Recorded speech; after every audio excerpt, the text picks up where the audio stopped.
Hey guys, it's Seth from Purpose Driven Life Sports and Gaming, and in this video I'm going to be talking about LeBron James and the LA Lakers. Now, LeBron's not going to make the playoffs this year.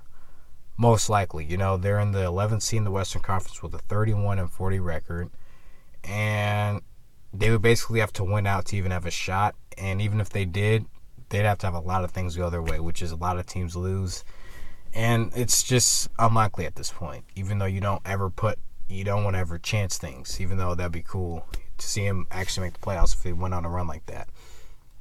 But in this video, I want to talk about LeBron specifically and more or less things that the Lakers could do and look at to improve the team around LeBron James. Now, obviously, people are going to be talking about the offseason, which I'm also going to be talking about in this video, and the moves that they should make. Now, definitely, you should go for Anthony Davis if that's what you think is your first option, which it should be. He's going to be on the trade block this offseason. He's been resting. He's been doing things like that, so he should be healthy. That should be your first option. And then second, you got to think about what kind of team you want to put around LeBron James. And also, if you do get Anthony Davis, what kind of team you want to put around those two. But first, LeBron. And at this point, the team you want to put around LeBron, is not playmakers and defenders. You want to put two-way players and young guys. That's basically it. And maybe a couple of veterans, but veterans just for a presence. But that's what you want to put around. You want to put two-way players, which is a guy who can, create his own shot, kind of hit threes, and play defense, perimeter defense or inside defense. It doesn't really matter. You want to have a couple rim protectors. JaVale McGee was a great option. I'm glad that they brought him in because that was a great pickup by Magic and Rob Pelinka, the general manager and president of basketball operations. That was a great pickup. And I think if they have the option, they should definitely bring him back next year. If that's an option, if that fits into their plans. Because he was just, to me, he's one of the most consistent members, and I don't think he was injured this year. But he played great defense inside. He was good at rebounding. Bring him back. You bring in another rim protector, which if you get Anthony Davis, that's set and sealed.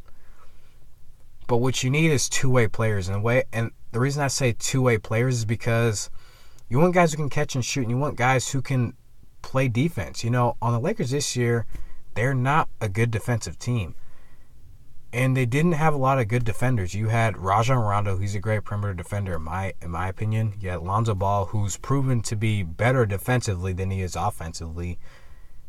And you have LeBron, who even though he takes a lot of plays off, when LeBron wants to play defense, he can lock down people still.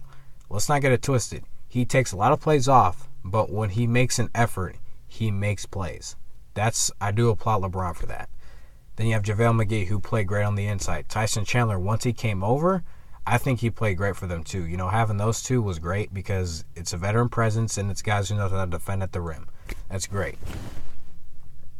One thing I got to say, though, was letting Julius Randle go was a bad move, in my opinion, because that would have been another guy that they can either bring off the bench or they can start with LeBron, and he's a guy who can create his own shot and get to the rim.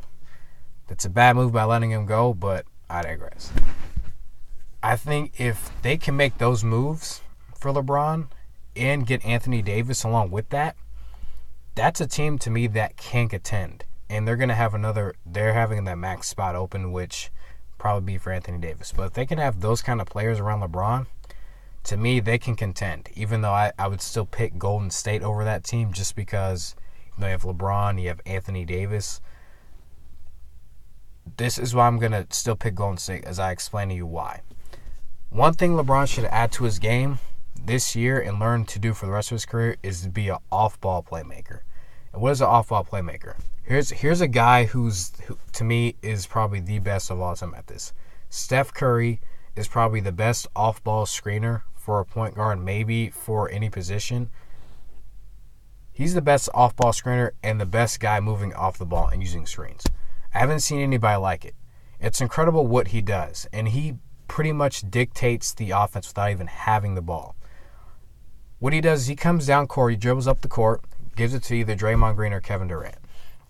Most times it's either going to be Draymond Green, actually, or DeMarcus Cousins this year. And what he's doing is, once he does that, he's either setting a down screen, which is once you throw the ball over, you go to the player in the corner, you set a screen. They come up, and then, whatever you do after that, that's just a down screen. You're either setting a down screen for Klay, or they're running some type of action. It's either him setting a screen for Klay to get open, then he's running and relocating to the other side of the court, or Klay is setting him a screen when it looks like Steph's going to set him a screen. That their offense is so deceptive in that way because you don't know who's going to do what. That's how Steph has become unpredictable.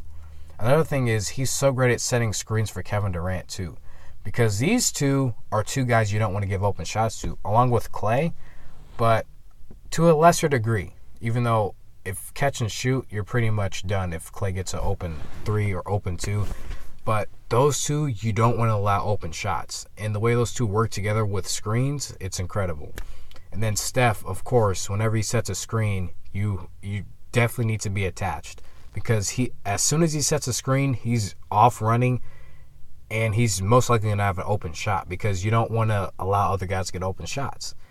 It's crazy how their offense works, and it's, to me, why I'd still favor the Warriors in any matchup, because even this offseason, if Kevin Durant left, Steph Curry is still going to be screening for other guys, and I think they're going to reload in Golden State. I don't know how they're going to do it, but I have a feeling they're going to get younger and get some more young guys in there. But this is about the Lakers. Now, I said they need to get two-way players, and they should definitely try to get Anthony Davis. Whatever you got to give up, do that, and then you got to get two-way players. You got to get young guys. You got to get rim protectors besides Anthony Davis. But if LeBron can be an off-ball playmaker and screening, back cuts, lobs, posting up, too, man. And being able to, and if he's able to do that, that creates shots for him too. Creates shots for his teammates, of course. But him being able to be a good shooter off the catch and shoot when he's by himself, LeBron would create so many open shots for himself if he was able to do this. That's how Steph Curry gets a lot of open shots. It's not from him doing all that step back stuff that James Harden does. Because Steph Curry, he can do that if he wanted to. He was doing that during his second MVP season. But he knows he needs to conserve energy, which is why they didn't win after they won 73 games. Because he was conserving too much energy doing all this shimmying. He doesn't need to do that. Screening is going to save him a whole bunch of energy, and then he can go back and play defense. He's not the greatest defender, but he tries. If LeBron could do this, then LeBron could go on defense and make plays. He just needs to learn how to play off the ball. I think if he wasn't as ball dominant, and I think if this Laker team knew he wasn't all ball dominant, him setting screens for Kyle Kuzma, Brandon Ingram, man, I think this team would actually still be a 3 seed, and I think they'd be better than Houston is because it's just something about, I don't know what it is, but I love that concept, just having guys off ball be able to make plays. I think that's also a version of playmaking that isn't talked about enough. So that's going to do it. So again, I'm going to recap. LeBron, he's got to become an off-ball playmaker, be able to make plays for himself and others, and that's being able to screen, back cut, and get open shots. That's how he's going to be able to get all that stuff, all that action. Then you got to go for that trade for Anthony Davis or go get a superstar in free agency. If the Anthony Davis doesn't work out, go get a superstar in free agency, however you got to do it. And then you just got to get two-way players. You got to get rim protectors.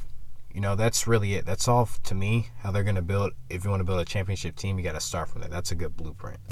Now, all these shooters, because a lot of times shooters just want to shoot, not interested on defense. They just want to shoot. So that's my take on the Lakers. That's my take on what LeBron should do. Thank you guys for listening. This is Seth the Gift from Purpose Driven Life Sports and Gaming, and I'll talk to you guys again soon.